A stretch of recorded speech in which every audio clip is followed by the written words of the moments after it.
নবীর সাহাবীরা নবীজিকে দেখে নাই, কথা বলছেন না কেন? দেখে নাই, নবীজিকে দেখেছে। আর আমরা দেখার জন্য কি করি? কান্দি, কান্দি না? কি সুন্দর করে গাই, বিদায় বেলা মোরে দিও গো দেখা, হে প্রিয় রাসূল বিদায় বেলা মোরে দিও গো দেখা,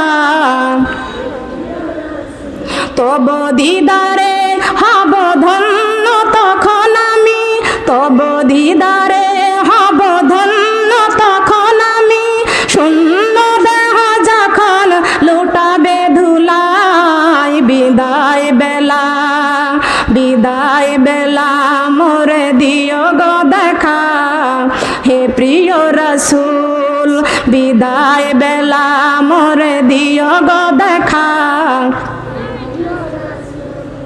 কত নবী ওলি ছিল ধরার মাঝে, সবাই আপন নিড়ে চলে গেছে। কত নবী ওলি ছিল ধরার মাঝে, সবাই আপন নিড়ে, কত নবী ওলি ছিল ধরার মাঝে, সবাই আপন নিড়ে চলে গেছে।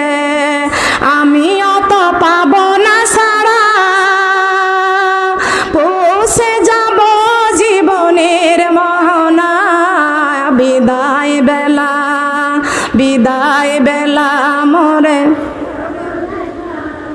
হে প্রিয় রাসূল বিদায় বেলা মোরে দিও গো দেখা।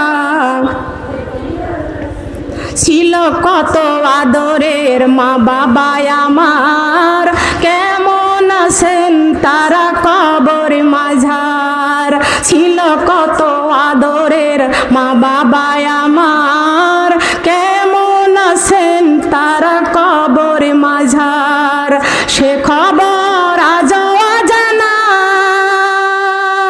আমিও তো চলে যাব বেলা বেলা, বিদায় বেলা বিদায় বেলা মোরে দিও গো দেখা, হে প্রিয় রাসূল বিদায় বেলা মোরে দিও গো দেখা, হে প্রিয় রাসূল তব দিদারে হব ধন্য তখন আমি, তব দিদারে হব ধন্য তখন আমি, শূন্য দেহ যখন লুটাবে ধুলাই, বিদায় বেলা বিদায় বেলা মোরে দিও গো দেখা, হে প্রিয় রাসূল। সুবহানাল্লাহ বলেন। কত নবী ওলিরা চলে গেছেন, আমাদের অনেকেরই মা বাবা চলে গেছেন, আমরাও চলে যাব, যাব কি যাব না? তবে আমরা সঙ্গীত গাই আমাদের মৃত্যুর সময়, মরণের সময় বিশ্বনবীকে দেখতে চাই কি চাই না? আমার বিশ্বনবীকে দেখতে মন চাই কার কার? একটু হাত তুলে আল্লাহরে দেখায় দেন, আল্লাহ আমার নবীজিকে আমরা দেখতে চাই। আল্লাহ তুমি আমার এই আলমডাঙ্গা মুন্সিগঞ্জের মা বোনদেরকে আল্লাহ আমাকে সহ তুমি কবুল করে নাও, বলেন আমিন।